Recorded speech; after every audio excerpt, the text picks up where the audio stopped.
I just want to take a few moments on the way to the Beis HaKvaros, the old cemetery of Frankfurt that we're going to be davening in Mitzvah Hashem, in specifically 4 places that Be'ez Hashem we're going to be able to go and see. It's unclear exactly where the Gedolim and Tzaddikim are, because by the time of the war there was a lot of destruction.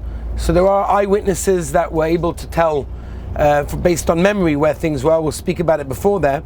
So on the way to the Beis HaKvaros, I just want to mention a couple of ideas and a little bit of a background to Germany, specifically Ashkenaz history.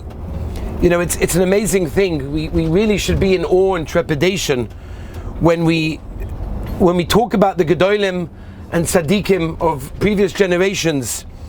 And these were people of giants. They're huge Mesiras Nefesh, their self-sacrifice, their devotion, their emunah and the Rabbi Shalom. These people were giants in Torah, beginning already from the Rishonim, from those commentaries that we benefit all the time. And it gives us a little bit of an inkling of what it means to learn Torah, specifically through hardship, constant fear of their lives, in terrible financial situations.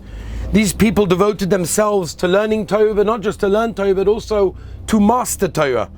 And it was they who defined and established much of the basis for minhagim of Ashkenaz that was very much incorporated into what the Ashkenazi Yidden do. And there's no way really to measure their contribution other than the fact that the Torah that we have 1,000 years later rests on the shoulders of these Rishonim.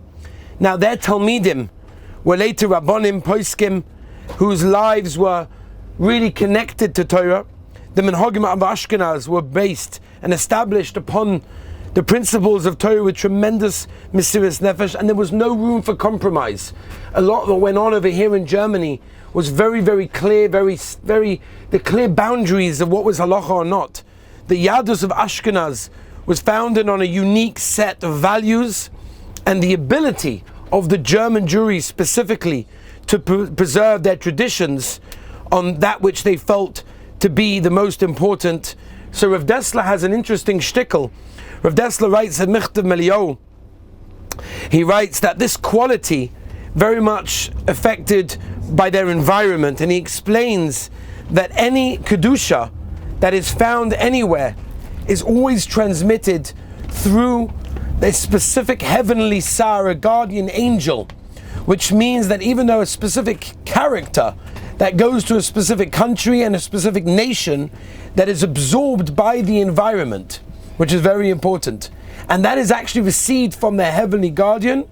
And he writes that the Yidden in this country specifically, you know, they very much went with, in Lithuania, they went through logical and calculated mahalach, and therefore the Yidden over here developed the study of Musa, the study of character development, whereas you find in other countries, in Poland and others, there's very much a concentration on Hasidus, on emotional expression.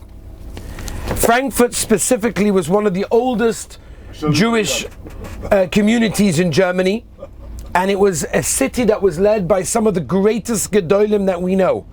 For decades, it was acknowledged as the home of Torah during the 16th century. We're talking about Tzaddikim and Gedolim, like Rav Naftali Hertz, the author of the Kabbalah Siddur, Rabbi Yehuda ben Yitzchak, who wrote the introduction to the Smag, the Sefer Mitzvahs Gedolah, Rabbi Kiva Frankfurter, who composed many piyutim, Rabbi Yehuda Alevi Horowitz, the Shlar Kodesh, Rabbi Meir Schiff, the Maram Schiff, Rabbi Nassan Adler, which Be'ez Hashem are going to be zeicha to stand by the Mokum Kvurosai. Now the Frankfurt Judagas, which is basically the Jewish lane, was the ghetto of the Frankfurters. Actually one of the earliest ghettos in Germany, existed from 1462 to 1811. It was the home to Germany's largest Jewish community known in modern times. And then we get, of course, to the Holocaust. So the Holocaust did not just appear, it didn't just arise in a vacuum. It wouldn't have been possible without 2,000 years of Christian European anti-Semitism beforehand. In 1096, the first of 3 major crusades took place. and they were on the way to the Holy Land to rid it of all the Muslim occupants. And the Crusaders, they saw it as their obligation to offer the Jews in Germany the choice of either Christianity or death.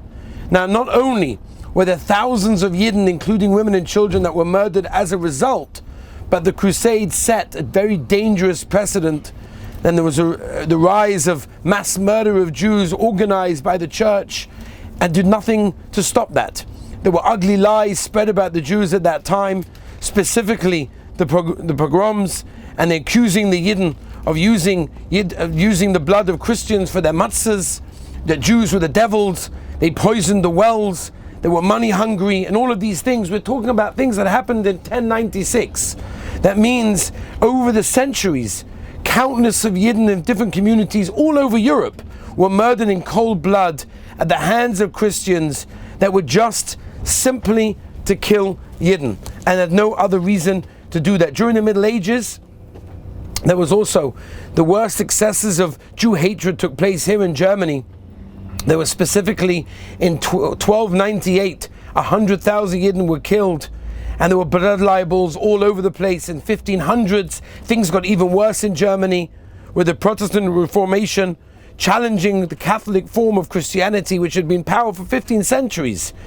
Martin Luther, that originally tried to befriend the Jews, thought that he could win them over. When he saw that he couldn't do that, so he decided that's it. So this is already something that's been happening for decades, for a long time. And then, of course, the Nazi anti-Semitism went in, which of course caused the Churban Europa, which is a terrible, terrible thing, which of course happened over here. Now, if you look through Jewish history, whenever Torah life in one specific location declines, it's always replaced by a tremendous surge in Torah that all of a sudden gets even greater in another part of the world.